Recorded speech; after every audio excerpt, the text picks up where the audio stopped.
Hey, this is Corey Barnes. And this is Lisa Caperton, and you're listening to Her Turn to Talk.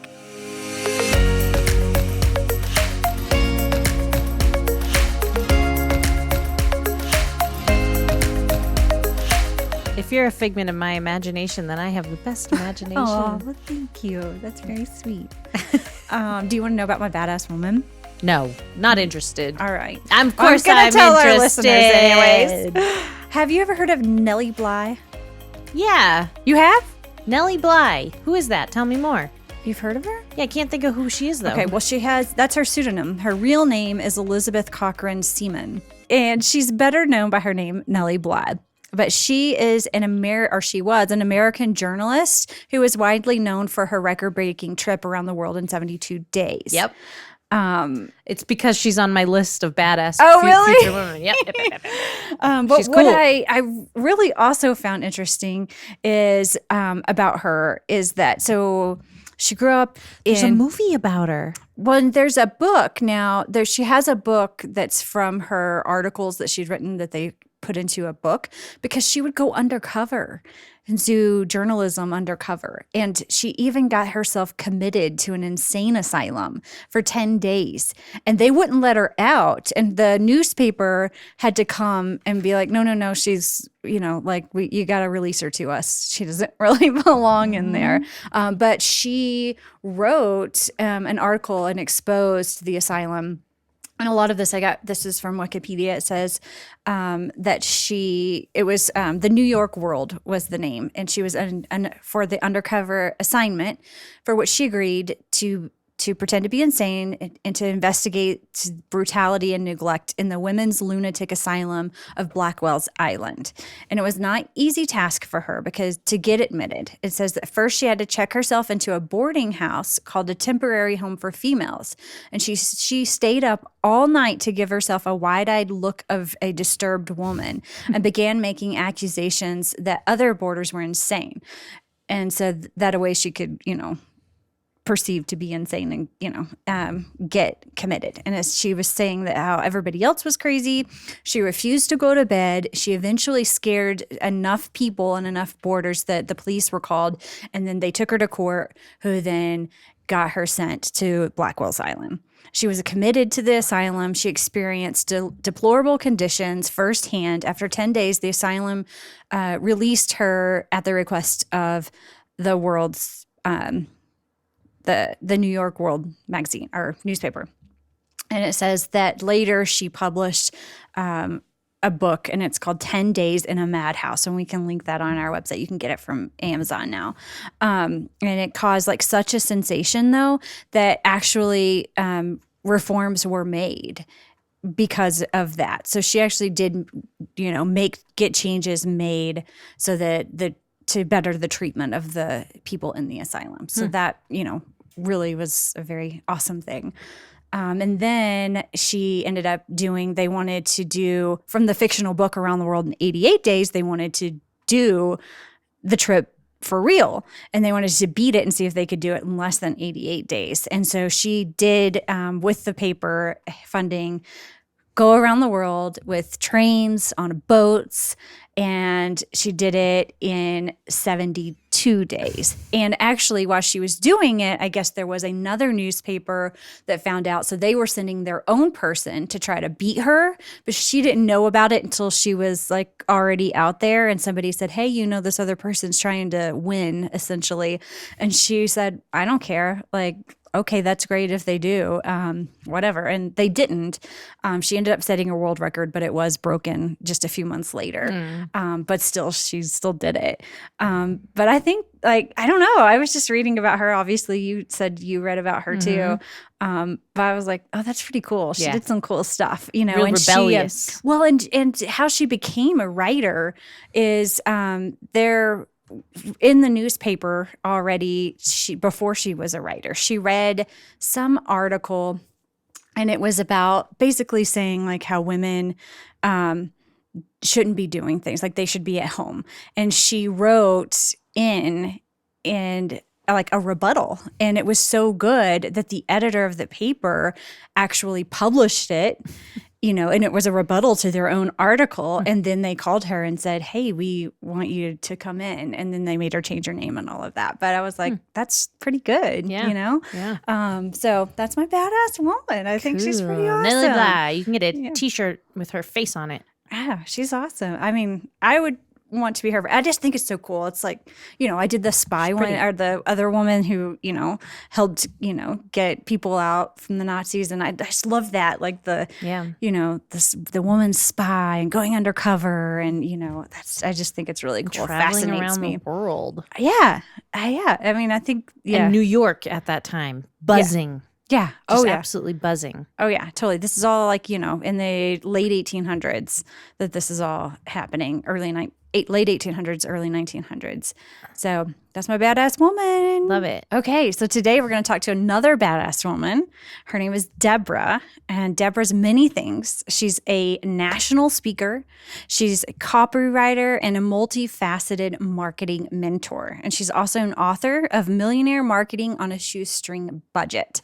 So she sounds pretty fascinating. I'm super excited to get to know her. So let's get on with our interview with Debra.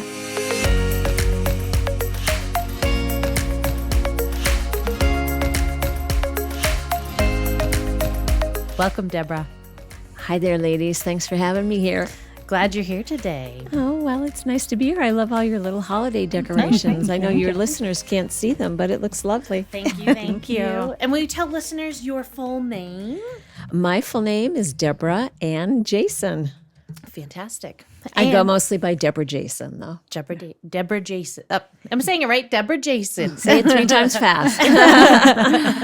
And Debra, will you tell us a little about yourself? Oh, well, what do you really want to know? I'm originally from New York, born and raised, and I went to undergraduate school in New York. So when it came time to go to graduate school, I was surprised because I never really liked school all that much, but I decided, I think I'll go to grad school. And my first choice for graduate school was actually the state of Hawaii, but they did not accept me. So my brother lived in Boulder, Colorado, and one of my best friends lived in Boulder, and they said, come to Boulder. And I'm like, it's cold. It's the Rocky Mountains. I don't want to do that. So I came out for a weekend, and we traveled. I visited the university in Boulder, and then we traveled to Arizona. And I went, ooh, palm trees. This is nice. But a person in Arizona said, go to Boulder. So I ended up in Boulder in 1976 and went to graduate school and then stayed. I had a couple of hiatuses in between there we can talk about, but that's a little bit about where I'm from and how I landed here in Colorado. Wonderful. That's great. That's great. And your journey started, what were you studying in college? Oh, okay. So yeah, I've changed careers a couple of times. So I came to Boulder to get my master's in communication disorders. So I guess I can't really say I'm certified anymore. I was a certified speech pathologist. I worked in the public schools in Commerce City for several years. And after doing that for several years, I loved the kids. The administration was not that great. And I just went, this isn't really fueling my passion.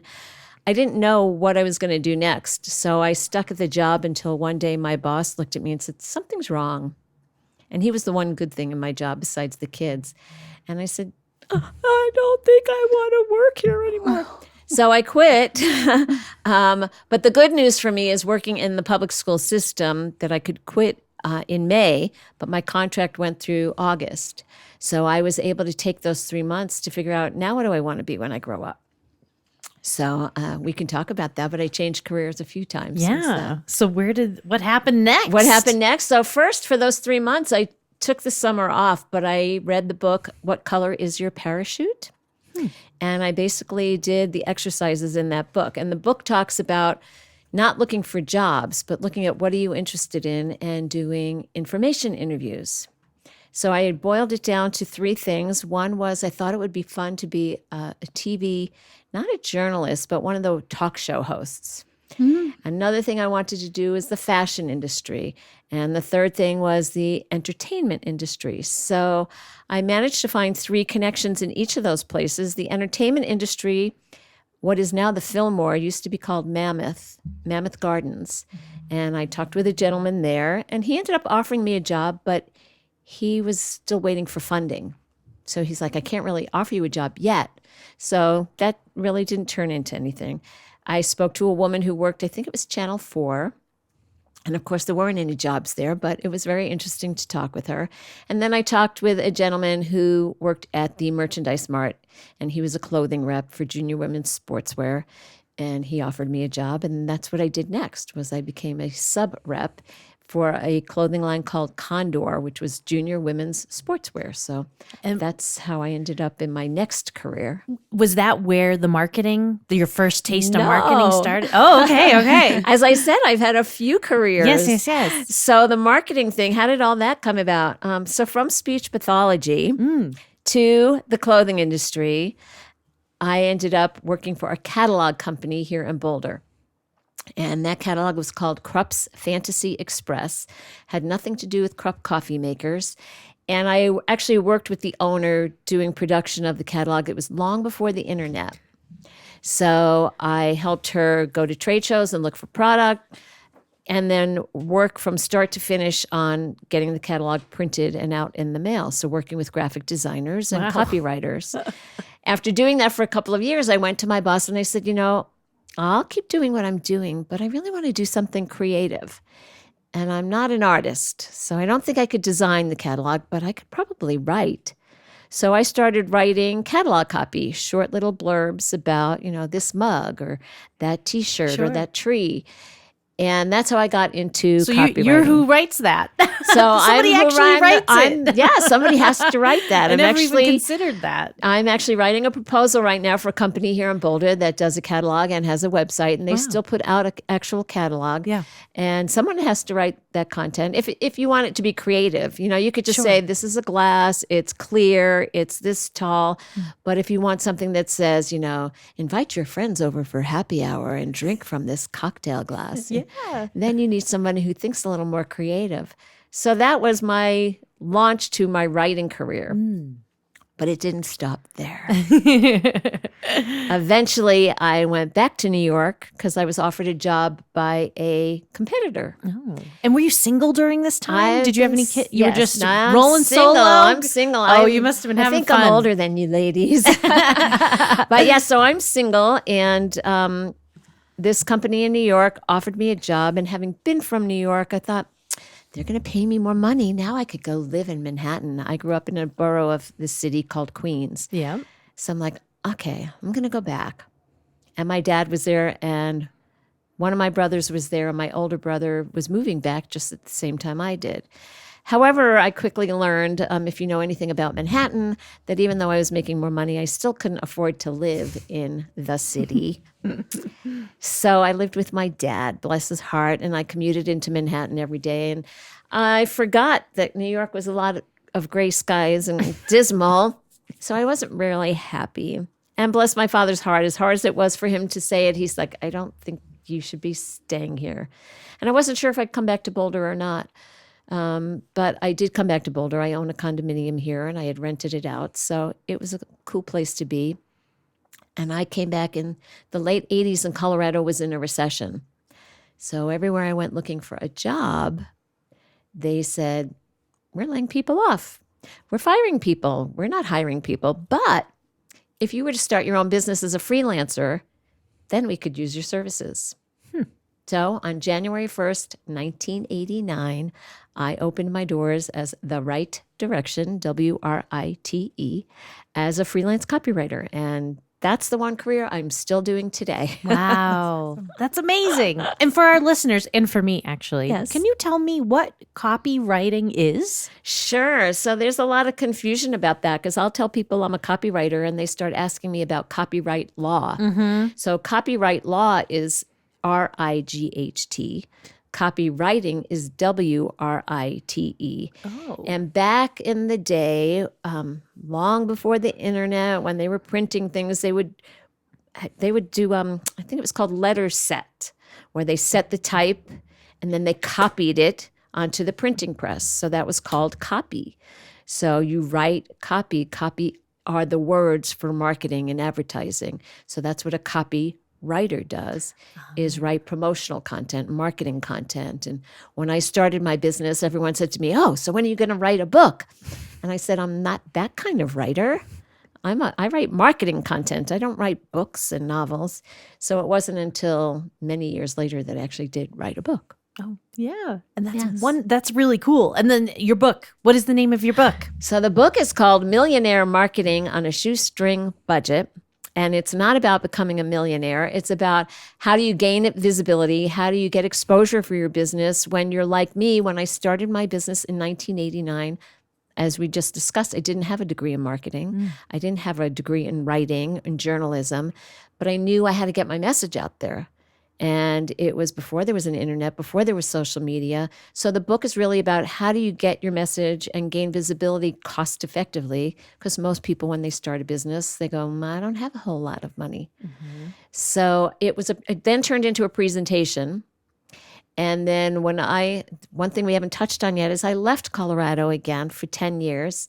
When I came back, I was doing a lot of speaking, which I had always done as a way to market my business. But a friend said to me, every time you speak in front of people, live in a group, you really come back energized.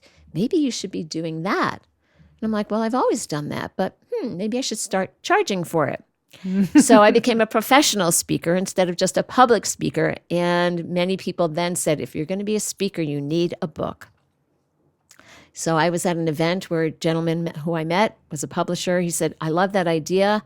I'd publish that book, but I didn't do anything. For a year, I didn't do anything. And about a year later, a colleague of mine who, long story short, I met him in Colorado. He moved to Hawaii. I was in Hawaii. I'm on Facebook one day and he's in Colorado. And I'm like, Patrick, what are you doing in Colorado? He's like, I'm helping a client launch a book. She's launching it tomorrow night in Boulder. And I'm like, Boulder? I live in Boulder. Who's the woman? He tells me the woman's name. I'm like, I know her. So I go to this launch event for her book. Turns out my friend Patrick is helping people launch books. And I tell him about my book idea. He was like, wow, you never told me you had that book in you. I'm like, I never knew I did. And I had helped him years before get some speaking engagements in Hawaii. So he said, you help me get those speaking engagements. Let me help you get that book out of your head and onto paper. And I committed. After not committing for a year, I'm like, okay. So once I committed, it took me, I call it birthing a baby because as we discussed, I don't have kids. It took me about 9 months of writing. And another 3 months of editing and book cover design and interior design. And so after a year, I had a book in my hand. You had your baby. My baby was What did there. that feel like? Wow. It was amazing. Actually, the day that the first proof came, I videotaped it. I'm like, oh my God, So exciting. my first book. And it was a ton of fun. And the cover, I'm sorry I didn't bring it with me, but your viewers, I mean, your listeners can't see it, that the cover has a gold shoestring on it. That's right. Yeah. So when people buy the book directly from me or when I'm speaking, I have a gold shoestring that is the bookmark that goes inside of it. So it is available on Amazon, but it's also available at Millionaire Marketing on a Shoestring Budget, which means it comes directly from me and you get it signed with a gold pen and you get the shoestring. And that's how the book came to life. Brilliant marketing. Yes, so that's how I learned about marketing was Wow. going out and doing it. And that's what I help other people do. Yeah. Is figure out how they can get exposure and gain visibility for their business. And the book does talk about all the things that I did, but obviously since we're now in this century, there is the internet and social media. So it does talk about that and touch on those subjects as well. That's a spectacular story. Thank you. And I myself, I have a marketing background, not what I went to school for, but I did go to school for web design and programming, and they taught us how to be freelancers, and that when we graduate, we must sell ourselves. That's awesome because most people don't learn that when they're in school. That college, it was really, I love that college because of that, because I've heard that most people, they didn't get that. They don't learn that. And so hearing you, I get excited about marketing, and my specialty is Google search. Okay. I'm really good about that. And design and stuff, but I could go and search and research things about marketing forever and ever and ever. And I'm so excited. I'm going to get your book. And to hear your enthusiasm and how long you've been doing it and the success that has come out of it, I'm all excited. This is it's really exciting that you sounds like you found your passion, because before you kind of took this different route to get there. It takes time, I mean, and I've done several things. As I mentioned, I left for 10 years. It's fun to talk about that because I went to the island of Kauai. the most beautiful. And it is the most beautiful. And I still did my business, but I also sold real estate. Oh. And these days, I also speak to realtors about marketing. When I go back to Hawaii, which is almost every year, I teach 2 different workshops to realtors that they can get continuing ed for, because realtors have to always get their continuing ed credits to get their license renewed. But they're both, one is about LinkedIn. It's a 3-hour workshop all about LinkedIn and really what I talk about is building and nurturing relationships, because to me, that's what marketing is. But the other workshop is based on the book, because realtors, they go to classes, they get their license, and they're not taught of how to get out there and get clients, and build relationships. So I think it's true for a lot of people, and depending on their industry, that they're not really taught that. And I wasn't taught either. So I learned by doing it. Yeah. And you're good at it.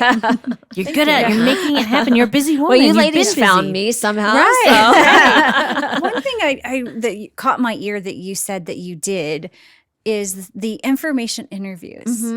And I think that's such a wonderful idea that not a lot of people think about.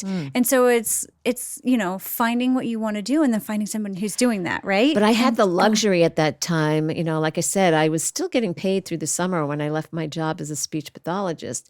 So I didn't feel that rush to I have to find a job. Right. Plus, it was way different back then. I know people now who are looking for jobs that are really struggling with finding one. And so they don't feel they always have the time to take and do that information interview. I took 2 or 3 months. So, but it's really valuable to do because a lot of times, like I said, I got sort of 3 jobs. Well, 2, because the TV person never offered me a job, but 2 job offers out of that. So I think if you go into it and do the information interview without the expectation I'm going to get a job out of this, but you really do want to find out about that industry, especially when you're not sure. My nephew is 27, 28. When he graduated from school, he was like, I'm not sure if I want to practice law yet, or if I want to go travel, or I really don't know what I want to do. And I said, you know what? Don't worry about it, because for the rest of your life, you're probably going to say, what do I want to be when I grow up? I'm still doing it, even though I've done my business for so long. Well, I mean, we all grow and change, and our interests change. And I just think that's important. In that book, What Color is Your Parachute? And I forget who the author is. I think back then when I did it, he said people will change careers 2 or 3 times. I think now that their number might even be higher, because I think more people start to realize if I'm not happy, I don't have to stay in this job, which when I left my speech pathology career, my father didn't get it.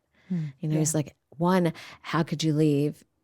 You have summers off, you have holidays off, you have all these time off. And I'm like, yeah, that's why I stayed for so long. Being in the school system is really great. However, when I went back to New York that time and I wasn't happy, my father was the first one to say, maybe you should do something else. Maybe you need to move back. And I'm like, whoa, he finally got it. But his generation, you didn't change careers. You had a family to take care of. Well, I think and certainly some circumstances require that, right? But I think at some point, if you have that luxury, and I think Corey and I have talked about this, and it's like, what is my happiness worth? Is it worth staying somewhere that doesn't bring me joy and that I don't feel fulfilled at? And if you're able to go and look for that and search for that, it's such a beautiful thing to be able to do. Well, I was grateful for that boss because he saw that something wasn't right. And I had actually, for the first time ever, broke out in hives or something.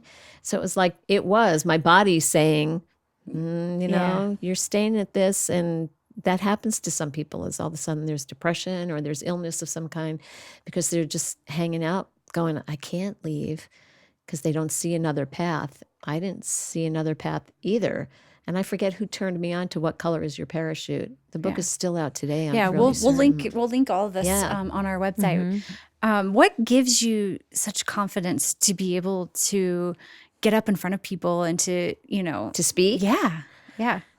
I don't know if this is what gives it to me or not, but when I was a kid, I wanted to be an actress. So in the 6th grade, I was Amaryllis in The Music Man.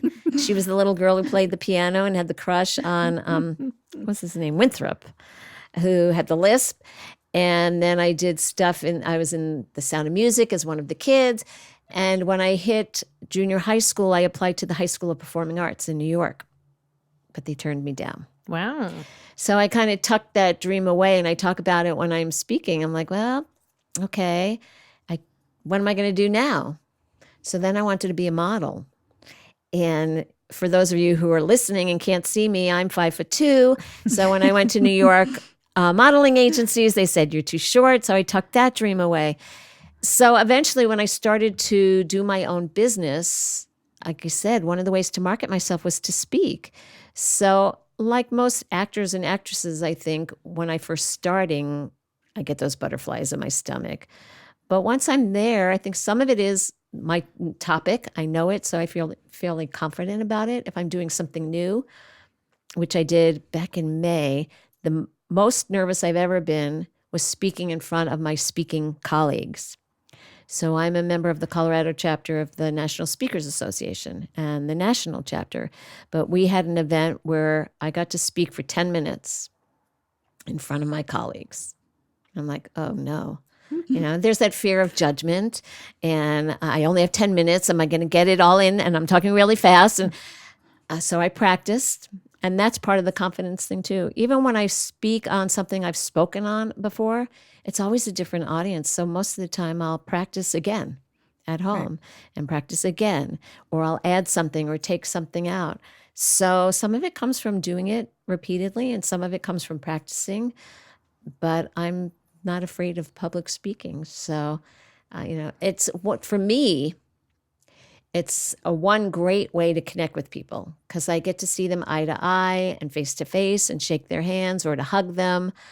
So I've done webinars and podcasts and things like that. But today's special because we're sitting here live so I can look at you all. But most often you don't have that same connection when you're just on the air as opposed to being right in front of people. Sure. Right. So do you have a format that you follow when you speak?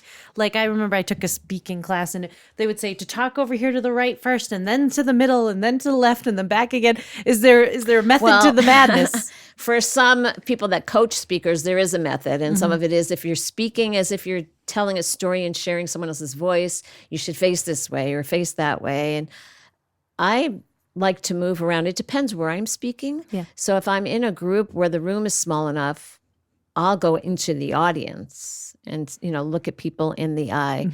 And if the room is larger, then I'll move from one side. But I always try to look at people to have that eye-to-eye contact. One, I think it keeps them more engaged. Absolutely, yeah. And two, it helps me to just focus more. So I don't necessarily go up and go, okay, I'm going to go to the left, go to the right and stand. I try to make sure I'm sort of working the room, so to speak, to get everyone's attention. It just depends on how large the room is. Because sometimes it's best for you to just stay up on a stage. But most often, I'll try to get down into the crowd. That's a gift. It's fun. It's really neat. I love it. I'm like, I want a piece of that. Well, if you want to start speaking, there's a couple of things I tell people. Because most often when I'm speaking, especially when I'm doing the workshop about the book, I tell people one way to market yourself is to speak, and people kind of go, like, okay, so how many people would like to speak, but you're afraid to speak? And they even are afraid to put their hand up. So what I recommend is that they go to Toastmasters. I've heard about them. Because that's kind of what Toastmasters, I never did. I've gone to meetings. I never joined and did Toastmasters, but that's what they help you with. You get up and speak and they help you build your confidence. The other thing to do is if you're here in Colorado, or actually for people who are listening who may not be, there's the National Speakers Association that has chapters all around the country. And you don't necessarily get up and speak. Most of them have what they call a Speakers Academy that you can sign up for. And this year, actually, I'm going to be a mentor to one of the students in the academy. So that's another way to go about it. If it's something you really want to pursue, but you're going, I don't know if I could speak, but I would like to speak. Yeah. Or I don't know if I could speak and I'd like to, but I'm afraid to. Yeah. So there's different ways to go about pursuing it. That's great advice. I was going to ask you, what, for people starting out, what would you recommend? And that's fantastic. Toastmasters keeps coming up. So I have a feeling I just got to do it. And there's lots of chapters. Yeah. So probably here People in your rave about neighborhood, it. there's some. In Boulder, there's quite a few of them. So you can always try to test them out and see where you feel the most connection with people when you go. And with your book, I know we'll find these answers in your book, but for someone brand new in the world of marketing, someone just starting out, they just started a business or, switching over, from, there's a lot of businesses out there that don't even have websites still. They've been in business for years or something like that. What is some advice that you would give to them on starting out, how to market in a world where we have the tool of the internet now? Well, I actually tell people still today that the most fun way to market yourself is to speak. Because one, it does get you out in a crowd, depending on what you're doing. Some people go, well, I don't really know, I'm making chocolates. What am I going to speak about to a crowd? Well, you could talk about starting your business, and how you got off the ground. Or for realtors, I tell them talk about, 3 ways to avoid foreclosure. It's about sharing value. It's not about getting up in front of a room and saying, I make these chocolates, buy my chocolates, buy my chocolates. Right. Look how pretty these chocolates are. You should have my chocolates. It's about talking about, you always thought chocolate was bad for you. Here are the benefits that we're now finding out about chocolate. So speaking is a great way to get out there and gain exposure. But the first thing before you ever go out is figuring out, well, who's my audience? Who do I want to be speaking to? Who is going to buy? And most people will say, well, chocolate. Everyone wants chocolate. Well, but can you narrow that down? Maybe the market you want are kids, but then which kids? Are they this certain age? One example I give is people who say, well, my audience are women and I have a weight loss product. I'm like, okay, but can you narrow that down even more? Because maybe your audience is women, but women who are about to get married and they have that 10 last pounds they want to lose. That's really focused, that you can then start, either coaching them or offering them an audio product or a video product, helping them get through those last 10 pounds, as opposed to a woman who might say, I need to lose 50 or 100, which would be a totally different program. So it's really understanding, one, who's your audience, but the most important thing in that is what motivates your audience. So when I'm teaching a workshop, I tell people to think about, what's one struggle or challenge or issue that your audience has? What has them pulling their hair out at night, that makes them impossible for them to sleep? And think about that and write that down. And then go back and say, okay, how can I make that person's problem or challenge go away? What solution do I have that makes their life personally or professionally easier? Because then you can start to formulate your message. I tell people there's 3 things you need to know to market yourself before you start marketing yourself. Most people know what they are, but when I ask the question, they're like, their faces go blank. So one is your audience. One is, now my face is going blank. One is your audience. One is, what is your product or your service or your program? And then what is your message? And some people will go, well, of course I know what my product is. And I sat down, one of my very first clients, I started to ask him a lot of questions. And he looked at me and he said, if I knew the answers to those questions, I wouldn't need you to write this brochure. And I said, yes, but I'm not a mind reader, so I can't make up what it is you do. You need to tell me what's the problem your audience has and how do you help solve that? Then I can turn that into words that we can put into your brochure. So it takes a lot of, thinking about it. And once you do that, then it's like, okay, now where am I going to go with my message? And who wants to listen to that message? And how can I share it? Yeah, it's problem solving. Yes. It's like a puzzle almost. This is how my brain perceives it, Yes. As I'm listening to you say that, I'm like, oh, do you like puzzles in general? Do you do any No, puzzles? I have a friend who does jigsaw puzzles like crazy. She'll post them on Facebook and she's got this much done, and 24 hours later, the whole thing is done.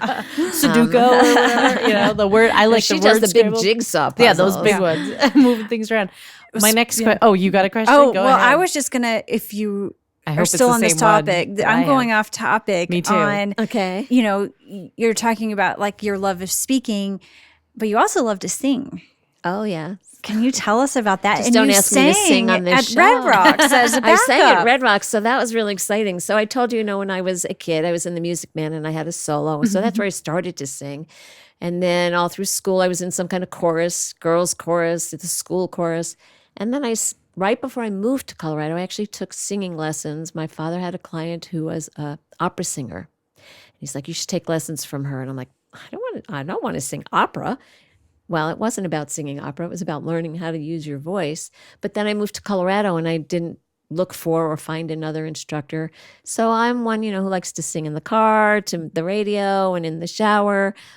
But probably 3 years ago, some of my colleagues were in a chorus and I went to see the performance, and it was around the holidays. And so they were singing all these great songs that you all know.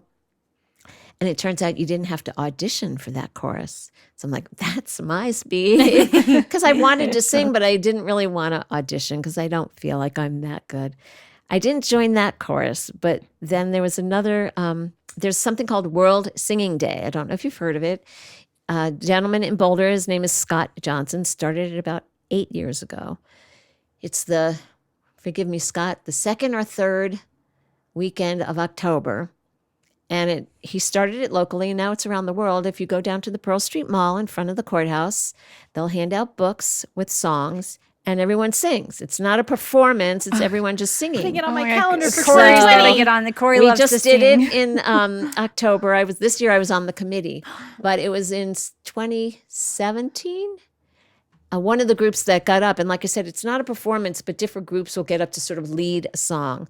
One of the groups that got up was the Coal Creek Community Chorus, which is led by one of the gentlemen from Face Vocal Band, if you're familiar with I love Face. So Stephen leads that chorus, and a friend of mine was in it one day, and she said, why don't you join this chorus? He's a lot of fun. So I did, and one time he came in and said, for those of you who are in the chorus the next semester, we're performing at Red Rocks this summer, and you have to meet certain requirements. You didn't have to audition, but you had to meet certain requirements. You can sing backup for us on 2 songs.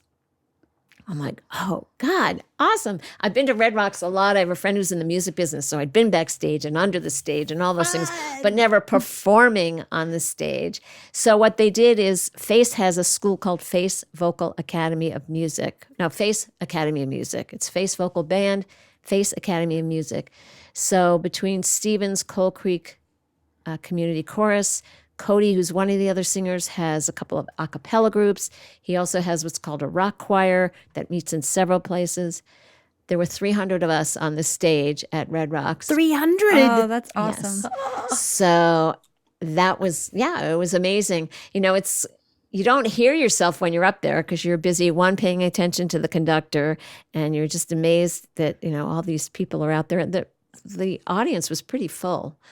And we sang Hallelujah, and we sang From Now On. And the funny thing is, From Now On is from The Greatest Showman, and Hugh Jackman that night was performing in Denver at the Pepsi Center while we were on stage singing the song. But so that's my singing career. Wow. Since then, I've joined the rock choir instead of the community chorus just to give that a shot because they sing more popular songs. And they are actually doing a couple of holiday performances that I didn't participate in, and they're going to Carnegie Hall. However, Carnegie Hall is a big investment to do. It's not like they've been invited to just come on the stage and sing. You have to make an investment to be there. So Sure. I thought I'd go to visit my family in New York, but I have a wedding to go to that my nephew's getting married, so that's going to be the priority.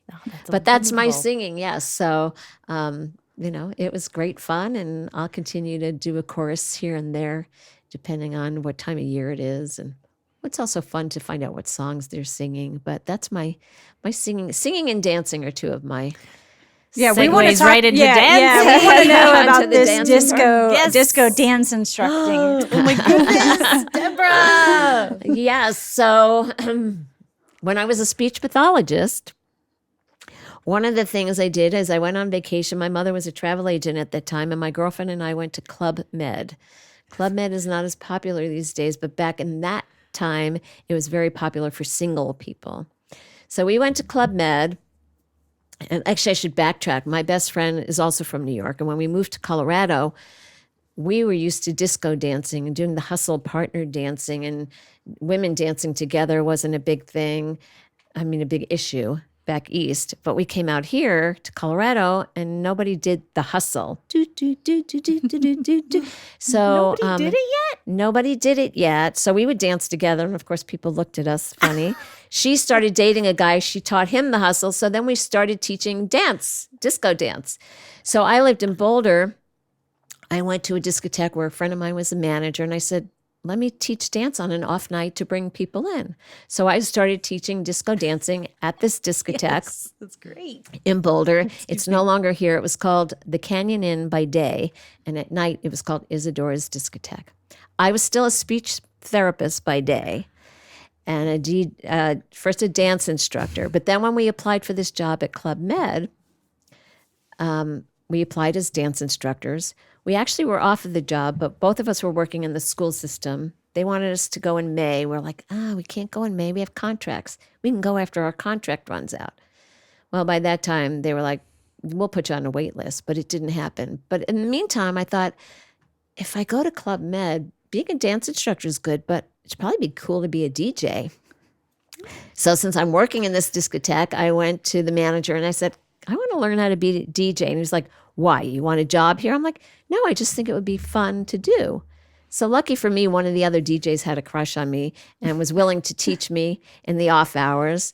Bottom line, what happened is eventually they needed somebody to help. And so I became the DJ, or a DJ, as well as the dance instructor at Isadora's Discotheques. So, and that's when we used to spin records. Yeah, I was going to say you were DJing records. Spinning albums, and you have to match the beat of this album with that album before you let it go and everyone could hear it. So I got sort of good. I couldn't do it today. I was going to ask, I don't know what today? DJs I bet you do could. now with, I don't know, could. it's all automated.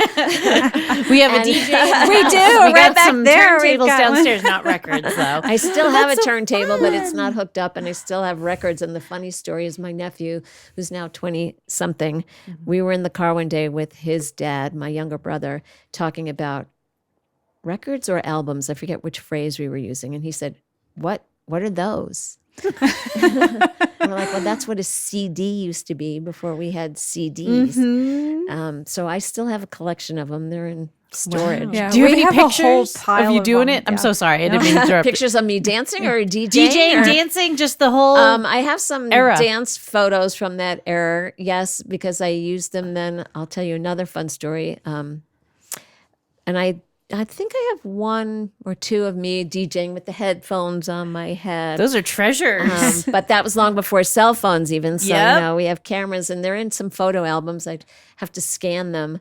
But I pulled them out because the other part of my dancing story, I don't know if I mentioned it to you before we got together today, was there's a fundraising event every year in Boulder called Dancing with Boulder Stars. It's a fundraiser for the YWCA, and for many years a friend of mine ran it, but I was living in Hawaii at the time, so I was never able to participate. When I moved back, I said, I want to be in that. She's like, okay. So what the event is, just like Dancing with the Stars on TV, they take a business professional and match them up with a professional dance instructor. So I said to my instructor, I want to do a disco because I love disco. And she's like, I don't really know disco. She was a swing dancer. And I'm like, okay, I'll do whatever you want. So we did what's called a side-by-side Charleston. Yep. I know about this. And the event, the winner of the event is the person who raises the most money. However, they also have a Judge's Choice Award. So we do our number, and they call out at the end, who raised the most money. And then they call out the Judge's Choice Award winner, and it was me. Wow. And I was like, holy moly. And my instructor was thrilled because she'd been doing this event for years, and her partner had never won. So this was the first time she won. And I was, I was the judge's choice. To me, which was more important, the judge's choice. The judges picked me instead of just raising the money. And what they said to me was, the reason they chose me was in doing the side-by-side Charleston, I really had to know every step. as opposed to some of the other dancers where, their partner could twirl them and they could just stand there and that's they not could easy. move around. So that was the other exciting thing in my dance career, was to win Dancing with the Boulder Stars. Oh, fun. That's impressive. Oh, it's so Did you fun. grow up dancing? Or is that something that came it's later? funny, I didn't. I have a memory, and I don't know, it's one of the few memories that is somewhat clear of me not dancing, but in a little ballet tutu. I don't remember being in the class. I just remember stopping the lessons. So no, I really got into dancing more when the disco era You started. just loved it. So do you still love disco? I still love disco. Actually, I just had a birthday a couple of weeks ago, and I go to a dance exercise class, and we can contact the instructor before class and say, it's my birthday. So every year I say, it's my birthday, disco. And I also asked for a couple of New York songs because a friend of mine was joining me, and I know her from New York. So she did a whole disco routine with a couple of New York songs. And yes, people pick on me and go, disco, oh my God. However, if you go out someplace and they start playing disco music, everybody dances and everybody has a great time. Absolutely. So I'm like, don't knock it. No, never. Well, and I'm sure like before you came here in New York, there had to be some really awesome clubs there to go. I never went to Studio 54. You didn't. I was going to ask you. I wasn't on the A list, and I didn't want to wait on those lines to get in the door. But I grew up in Queens, and so there were a lot of clubs that we went to and did a lot of dancing. And actually, for a little while, my friend who I mentioned, who I came out here with, and we taught dancing here, there was a time in New York where we got hired to go to a discotheque and be the first ones on the floor to get people dancing. There. Get the party started. That's all it takes sometimes. Going back to the singing thing, friends of mine had a birthday party once for me and got a karaoke machine. Nobody would get up. And I'm like, okay, it's my birthday. I guess I have to be the first to go. And I sang, it's my party and I'll cry if I want. After that, you couldn't get anyone to sit down. They're like, I'll go. Give me the microphone. So people have this fear, but once somebody steps out, they're like, okay, wait, I got a song in mind. Let me do that. Yes. So Did you, when you were growing up, it sounds like you've always kind of had this outgoing personality. Would that be true? it's funny because I go back and forth between saying, am I an extrovert or an introvert or an ambivert? But when I was younger, I have this memory of always being, and this is funny, always, up until about the 4th grade, being like the president of the class. And then when I lost the election that year to somebody else, I felt like I started to take a back seat. I wasn't like the popular girl, and there were other people who were more popular. And that's, I think, when some of my insecurities started coming out when I was younger. It's like, oh, wait, now she's popular and that one's popular. And am I in the right group? And so I always was in sort of a clique of good people and fun friends. And I'm very grateful that these days I still have quite a few friends who I've known from my childhood that I'm still in touch with. But I don't know. I would say I was more shy, much more shy. And even today, even though I talk about networking and going out, there's some events I'll walk in and feel like, ooh, who am I going to talk to? Maybe I should find somebody I know first. And other times, especially now with social media, one of the beautiful things about that is connecting with people online that maybe you haven't met, but then you go to an event and you get to meet them. And it's a hug. It's like, oh my God, I'm finally getting to meet you. This is awesome. So I don't know. More recently, I've been going, I might be more of the ambivert. Depends who you talk to. My friends might say, oh, Debra knows everybody.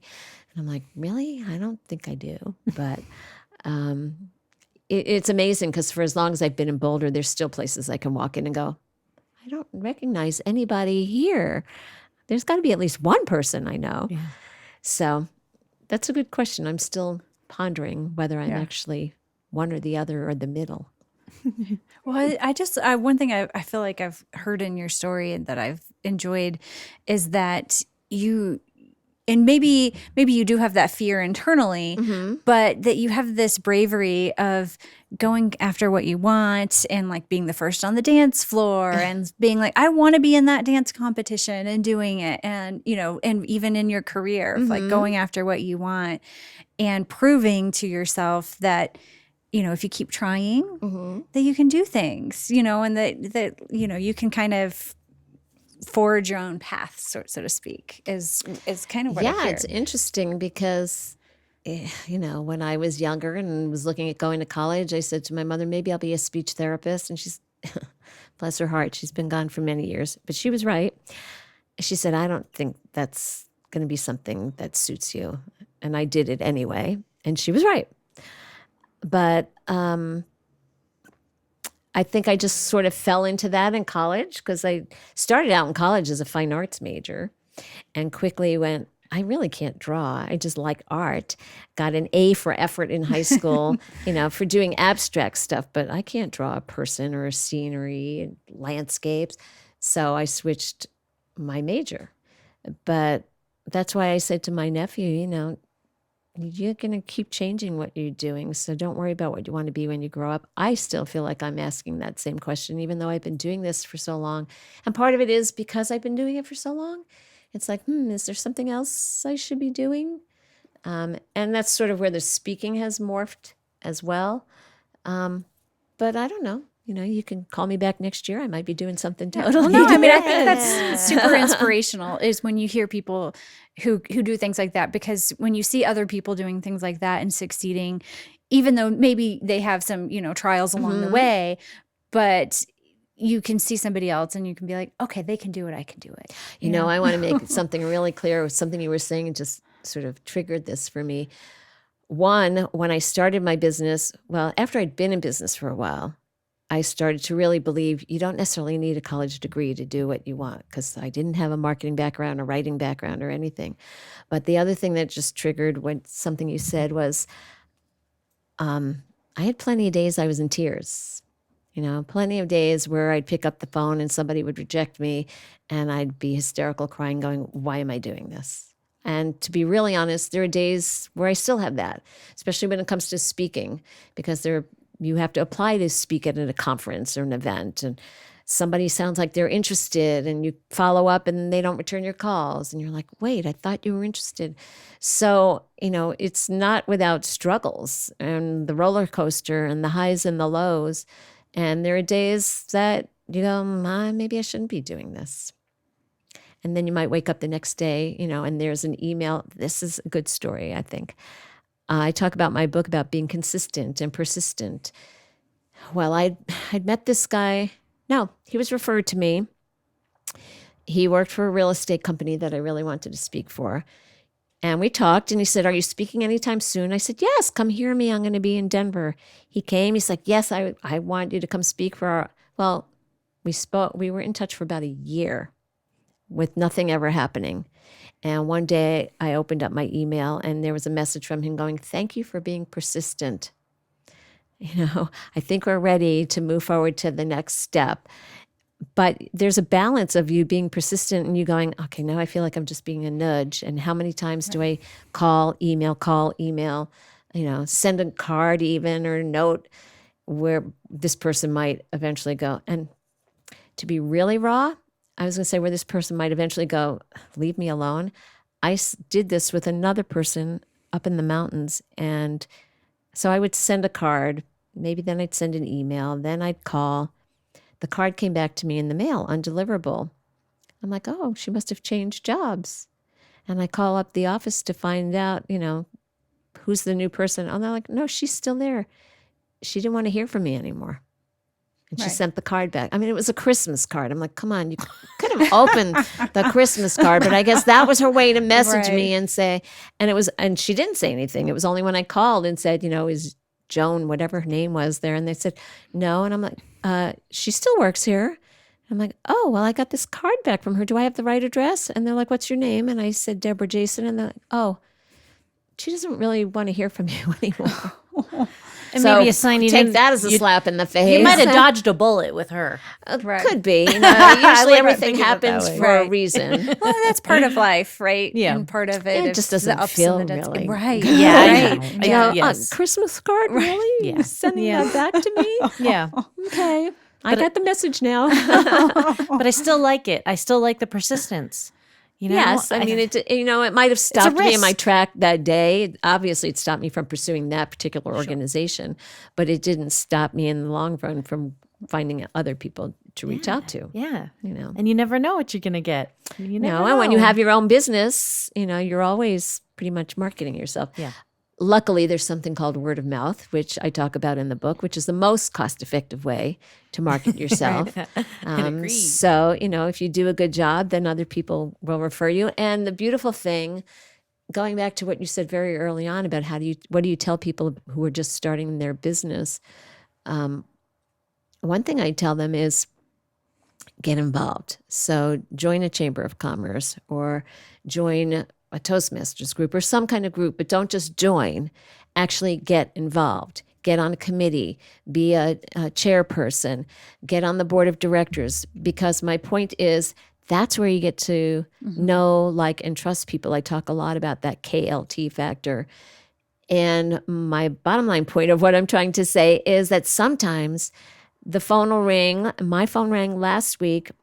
A woman I've never done any work for. She's in the speaking business. I've never spoken for her bureau. She referred me to somebody. And actually, she referred me not for speaking, but for copywriting. And the way it came about was she had been to Colorado a couple of years ago. We met. We have birthdays very close together, so we've been in touch. And she said she was redoing something for her website. And I said, do you need a writer? And she said, actually, no, I don't. But then she ran into somebody who did, and she referred me. So my point is, by getting involved and getting to know and like and trust people, you'll get referrals even if you haven't done work with them. Right. Because they go, oh, I just know you and I like you and I trust you, and Yes. somebody needs a copywriter or a speaker. Oh, yeah, let me refer Debra to that. Yeah. So This has been amazing. Thank you so much for Sure. just We running out of sharing time everything with us. Yeah. I mean, it's been really lovely just to get to know you and to learn about you. And we said we love what your story kind of brings about of keep trying in the ups and the downs. And I don't know. I just love that you seem to be one of those people who are out there really living. You're really enjoying life. And I see that on your face when you're sitting here. I'm like, oh, she's somebody who's having fun in her life. And I feel like that's what it's all about. We all just want to have fun in our lives and enjoy our lives, because what else is worth living, And so I just thank you so much for sharing that with us. Oh, my pleasure. Debra, where can listeners learn more about you and the Millionaire Marketing on a Shoestring Budget? So the book, Millionaire Marketing on a Shoestring Budget, is its own website. So that's just Millionaire Marketing on a shoestringbudget.com. For my speaking business, my website is debrajason.com. And my copywriting business is rightdirection.com, which is WRITE, rightdirection.com. And people can find me on LinkedIn and Facebook and Instagram and all those good places too. Awesome. And we'll include those links on our website for this episode for you as well. Sure. So people can find them there. Thank you so much, Debra. Thank you. Thank you, ladies, for having me here. It's been fun.